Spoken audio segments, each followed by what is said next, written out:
Simulan natin ang video ito sa isang tanong. Napapaligiran ka ba ng narcissist? Teka lang, alam mo ba kung ano ang narcissist? Ang kahulugan ng narcissist ay taong mataas ang tingin sa sarili, umayabang, sarili lang ang kanyang iniisip, walang konsiderasyon, walang pakialam sa nararamdaman ng tao. May obsession sila sa kanilang sarili. Gusto nila na palagi silang pinupuri, mga feeling superior o feeling boss.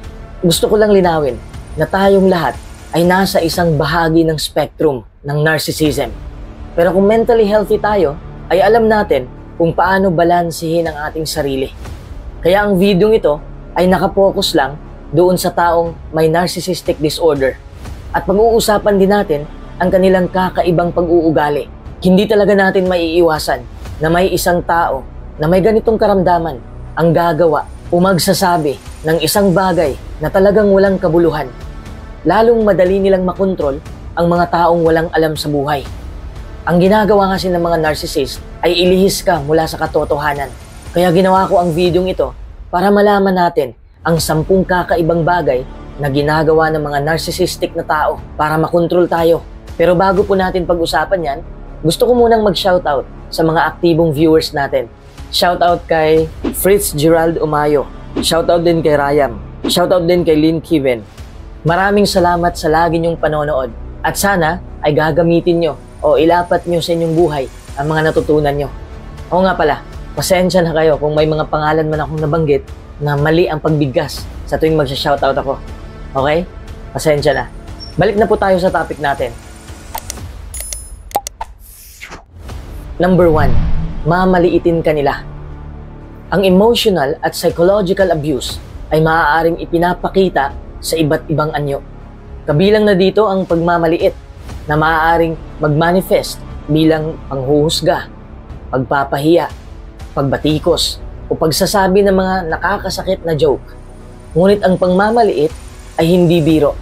Ito ay isang taktika na madalas gamitin ng mga narcissist upang maramdaman ng kanilang mga biktima na sila ay mababa lang, walang halaga, o hindi pinapahalagahan. Maaari itong makaapekto sa confidence at self-esteem ng isang tao. The more na down ka o nanliliit ka na sa sarili mo, the more dependent you will be on the narcissist to validate you. The reason why the narcissist does this is that they are insecure and they feel they must belittle other people to show they are in control. Number 2, sobrang pagmamahal. Sa unang dinig, parang ang sarap na may taong sobrang nagmahal sa'yo. Di ba? Pero wag ka. Alam ng mga narcissist kung paano ka paikutin. Alam ko na masarap magmahal. Pero kung sumobra naman, may negatibong epekto na rin ito. Sa sobrang pagmamahal ng isang tao, may ginagawa na siyang kakaiba na hindi niya namamalayan. O siguro alam niya, pero gusto niyang masakal ang isang tao. Halimbawa sa relasyon. Sa umpisa ng relationship, binibigyan ka ng narcissist ng sobrang atensyon. Ikaw naman ay kilig na kilig. Mararamdaman mo yung tamis ng atensyon na hindi mo pa naramdaman sa buong buhay mo. Yun bang kakatagpo nyo pa lang, sinasabi na niya na kayo na habang buhay. Comfort level 999. Hindi halata ang motibo niya dahil parang perpekto siyang magmahal. And he shares so much of his life and history with you. Siyempre, magtitiwala ka na rin. They shower you with excessive attention, compliments, and affection in the early stages of a relationship to quickly gain control and attachment, only to later switch to devaluation and emotional abuse. It's a tactic to quickly hook someone with an idealized version of themselves before revealing their true nature. Ganyan nila ginagamit ang pag-ibig. Kaya mag-ingat ka para hindi ka mabulag ng peking sweetness. Sino dito ang nanonood ng Raffy Tulfo in action? Maraming lumalabas sa Raffy Tulfo in action na mga magkasintahan na sobrang sweet sa umpisa. Tapos pinipirahan lang o inaabuso. Sana naman wala nang umabot sa ganong punto. Number 3, ayaw nila ng tanong. Isa pang kakaibang bagay na ginagawa ng mga narcissist ay ang pag-iwas. This can be done in many ways. Lalo na kapag may mga tanong na ibabato sa kanila. Ayaw nilang sumagot dahil takot sila na baka may masabi sila tungkol sa kanilang sarili. At maiinis sila sa'yo kung alam nilang may nalalaman kang negatibo tungkol sa kanila. Madali mo namang malaman kung walang tinatago ang isang tao dahil diretso siyang sumagot. Hindi yung ibabalik sa iyo ang tanong. Halimbawa, sasabihin nila, bakit mo yan itinatanong? Bakit pinaghihinalaan mo ako? Wala ka bang tiwala sa akin? Sasagutin nila ang mga tanong mo ng mga tanong din. Sinyalis na yan na baka may tinatago siya sa'yo. Number 4, feeling victim. Ang taong toxic ang personalidad ay palaging nagpapakabiktima. Ang taong may victim mentality ay labis na nababalot ng kadiliman, emotionally and mentally. Kahit hindi nila makita ang kabuuan ng kwento o pilit na binabaliktad ang pangyayari. They live in constant fear, which is why they constantly defend themselves and make excuses. Ginagawa nila ito dahil umaasa silang makakuha ng simpatya. But deep inside, defense mechanism nila ito para hindi sila masaktan. Hindi natin mababago ang mga taong may victim mentality. Sila lang ang makakagawa nun sa sarili nila. They have to see a way out of their own forest. At hindi yun mangyayari sa isang araw lang. The best way to deal with a narcissist ay wag natin silang bigyan ng kasagutan kung wala naman silang tanong. Wag natin silang payuhan kung hindi nila hiningi dahil ayaw nila ng ganun. Ayaw nila ng responsibility. Be there only when they seek you. Give them the answer when they pose the question. Then step back. They may ask the same question multiple times, but it's only because they are trying to make sense of it in their muddled mind and weigh down their hearts. Number 5, silent treatment. Ang silent treatment ay kapag ini-ignore mo ang isang tao o hindi mo siya kakausapin. It can be a form of emotional manipulation that causes confusion and anxiety. Ito ang laro ng mga narcissist. Ginagamit nila ito para makontrol ka nila. Lalo na kung hindi mo trip ang ganitong manipulasyon o kung soft-hearted ka, luluhod ka talaga. Madalas ginagamit ng mga narcissist ang galawang ito kung may gusto silang makuha. Hindi lang bastang sakit ang mararamdaman mo. Talagang sobrang sakit dahil emosyon ang apektado. Number 6, hindi magsusorry. Sobrang sakit kapag napagtanto mo na ang taong mahal mo ay hindi hihingi ng tawad sa nagawa niyang pananakit sa'yo. Siguro nagsusorry siya, pero hindi naman siya sincere sa mga sinasabi niya. Kung sakaling humingi ng tawad ang narcissist, ginagawa lang niya ito para tumahimik ka na. Kasi wala naman talaga silang pakialam sa nararamdaman mo. Mas pinahahalagahan pa nila ang kanilang sariling damdamin, kahit na alam nilang may nagawa silang mali.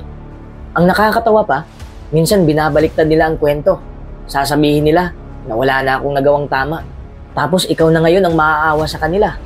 At ikaw na lang ang magsusorry. Number 7, gaslighting.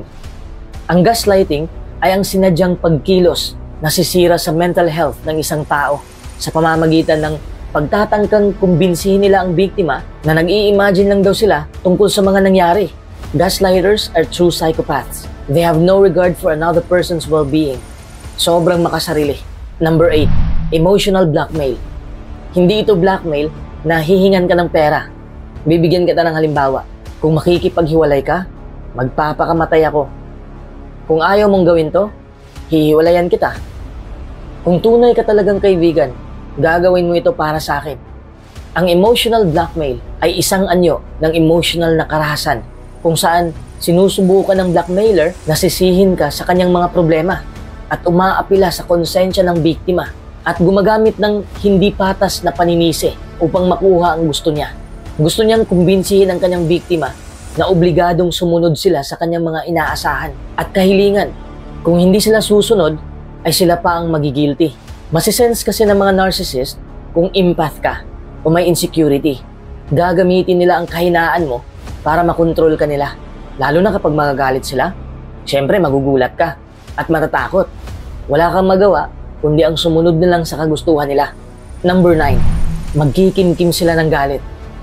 Kabilang sa mga pinaka nakakabaliw na bagay na ginagawa ng mga narcissist ay ang magtanim ng sama ng loob ng napakatagal. Napakahusay nilang magkimkim ng galit. Kung may nagawa kang hindi nila nagustuhan, aabutin ng mga araw, linggo, buwan, at minsan, aabutin pa ng taon ang pagtatanim nila ng sama ng loob tungkol sa isang partikular na insidente. Kahit maliit na bagay pa yon, hindi lang nila iniisip na makabubuti para sa kanila na kalimutan ng mga bagay na yon at makipagpayapaan na lang. Dito natin malalaman kung gaano ka-insecure ang mga narcissist. Number 10, gusto nilang mag-react ka. Natatandaan mo pa ba nung sinabi ko na kapag may taong negatibo ang aatake sa'yo, huwag mong patulan kasi lalo silang gaganahan. Narcissists love to get a negative reaction from you, so they use a handful of tactics to do so. Kung may nakalimutan kang gawin, sasabihin nila na sinadya mong kalimutan yon dahil ayaw mong gawin. Kung may sinasabi sila tapos hindi mo narinig, sasabihin nila na ini-ignore mo sila on purpose. Tapos magtatampo na mga yan. Tapos magsisimula ka ng mag-react sa kinikilos nila. Tapos dyan na magsisimula ang gulo. Dahil yan ang hinihintay nila. Ang mag-react ka. Kapag magagalit ka, gasolina yun sa kanila. Tapos ikaw na ngayon ang may kasalanan kung bakit nagagalit ka. Sila na yung tama. Sila na ang biktima. Sabi ko nga kanina, kaya nilang baliktarin ang kwento. So try to control yourself. Ang lahat ng negatibong bagay na ginagawa at sinasabi ng mga narcissist ay huwag mong dibdibin. Hindi mo dapat bibigyan yan ng reaksyon. Huwag kang magpapa-apekto sa kanila. Ang susi ay maging matatag at alalahanin mo ang iyong halaga. You are not the empty shell that pretends by wearing a mask. You are not the one who works hard to be two or more people at the same time. You are free. Kung sa tingin mo ay kaya mong tulungan ang mga taong gumagamit ng mga toxic na taktika sa buhay, then tulungan mo. Pero sa totoo lang, hanggang hindi nila nakikita o napapansin ang kanilang negatibong pag-uugali, walang pagbabago na mangyayari. Ang tanging magagawa mo lang ay umasa na magbabago sila at maging mabuting tao. Ngayong nalaman mo na ang mga taktika ng narcissist, konting ingat naman. Huwag kang magpapakontrol sa kanila.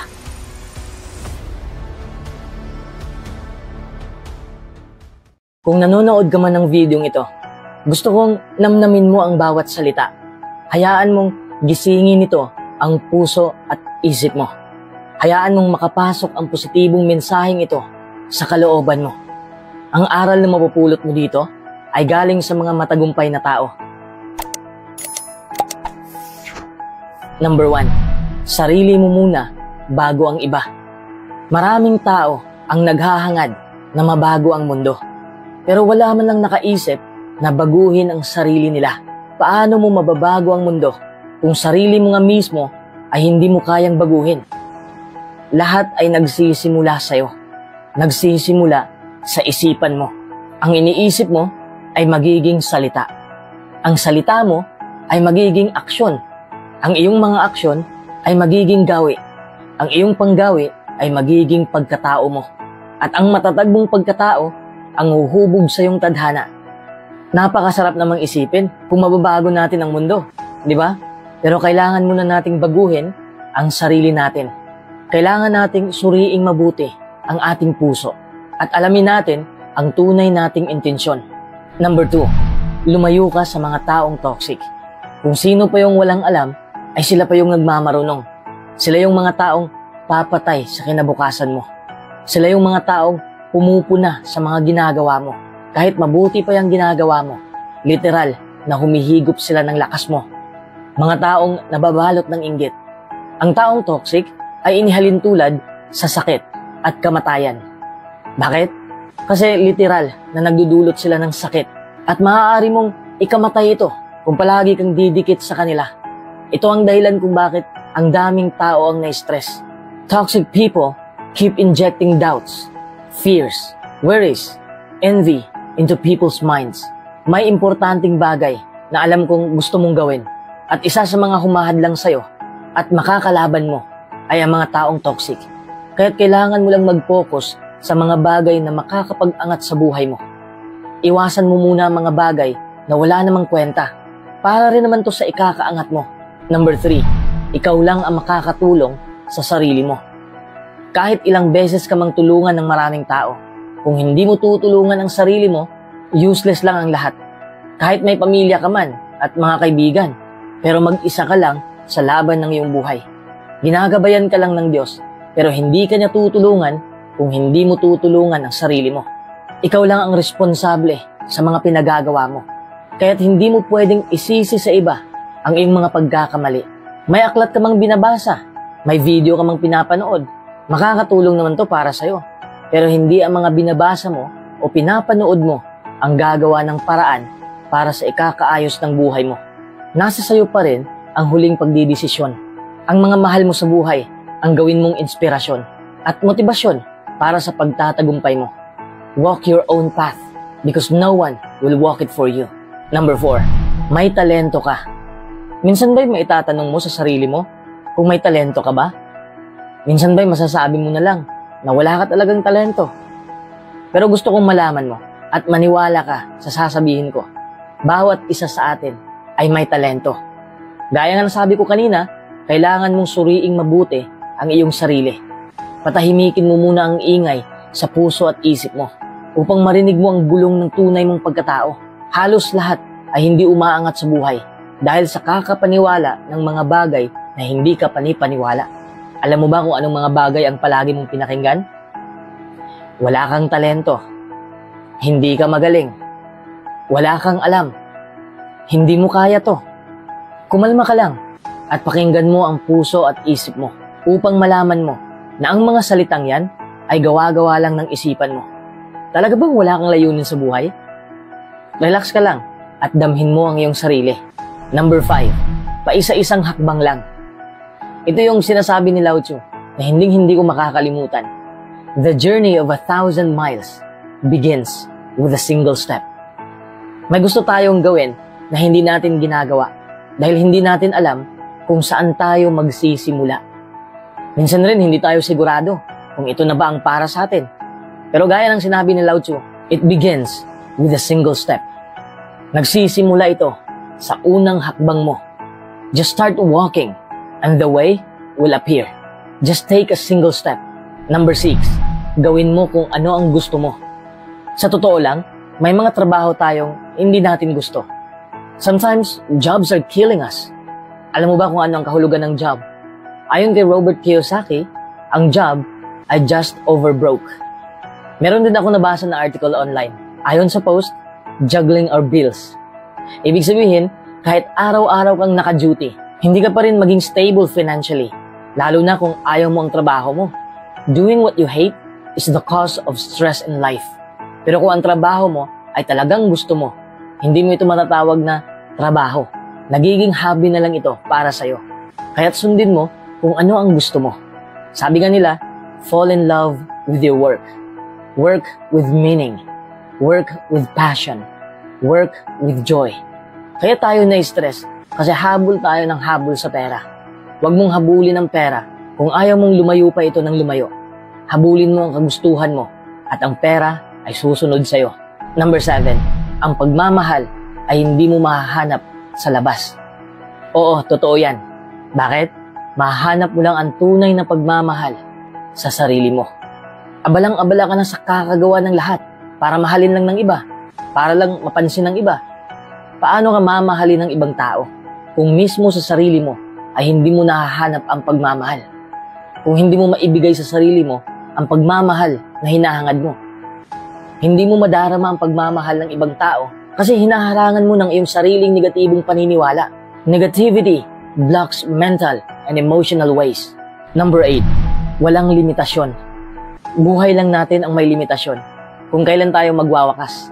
Alam mo ba kung anong sinabi ni Albert Einstein? Imagination is everything. It is the preview of life's coming attractions. It means that there's no limit to what the mind can experience. Hindi naman ibig sabihin na magkakaroon ka ng literal na kapangyarihan. Ibig sabihin ay mas lalago pa ang kakayahan mo. Lahat ng mga gusaling nakikita natin sa paligid ay nagsisimula muna sa isipan at pinagplanuhan hanggang sa ito'y kanilang inaaksyonan. Ganyan kalakas ang kakayahan ng tao. Lahat ng iniisip natin, negatibo man o positibo, ay magbubunga ito. Kaya't mag-ingat ka sa mga iniisip mo dahil matutupad ito. In short, our mind is much more powerful than we think. Number 9, matuto kang magpasalamat. Isa sa mga dahilan ng depresyon ay ang patuloy na paghahanap ng mga bagay na wala sa'yo. Magpasalamat ka sa mga bagay na nasa sayo na. Tangkilikin mo kahit gaano pa kaliit ng nakamit mo. Cover your heart with feelings of gratitude. According to the University of California at Berkeley, gratitude is linked to many benefits, including better physical and psychological health. It also increases happiness and life satisfaction. It decreases materialism and it decreases so much negativities. This is scientifically proven. Number 10, pwede ka pang umangat sa buhay. Nabubuhay tayo sa mundo para tumuklas ng mga bagay-bagay. Para magkaroon ng magandang karanasan, huwag mong barahin ang sarili mong lakas. Huwag mong limitahan ang sarili mo. Sinabi ng karamihan na mag-aral tayo ng mabuti upang makakuha ng maayos na trabaho. Tanungin mo nga ang sarili mo, yan lang ba talaga ang layunin ko sa buhay? Ang magtrabaho na lang? Isa ito sa mga dahilan kung bakit ang daming tao ang hindi masaya sa buhay nila. Hindi kasi nila ginawa ang sarili nilang kagustuhan. Mas ginawa pa nila ang sinasabi ng ibang tao. Huwag mo ring hayaan na hahadlangan ka ng takot mo. Number 11, alamin mo kung sino ka ba talaga. Kung tatanungin kita kung sino ka, malamang ang isasagot mo ay ang pangalan mo, ang trabaho mo, o saan ka nakatira. Pero hindi yan ang ibig kong sabihin. Kasi alam kong hindi ikaw yan. May pangalan ka, may trabaho ka, may tinitirahan ka, pero hindi yan ang definisyon ng pagkatao mo. Sabi ng mga marunong na tao, higit pa tayo kaysa sa nalalaman natin. Ano ang ibig sabihin yan? It's something we need to find out for ourselves. We can start by letting go of who we are and we will become who we might be.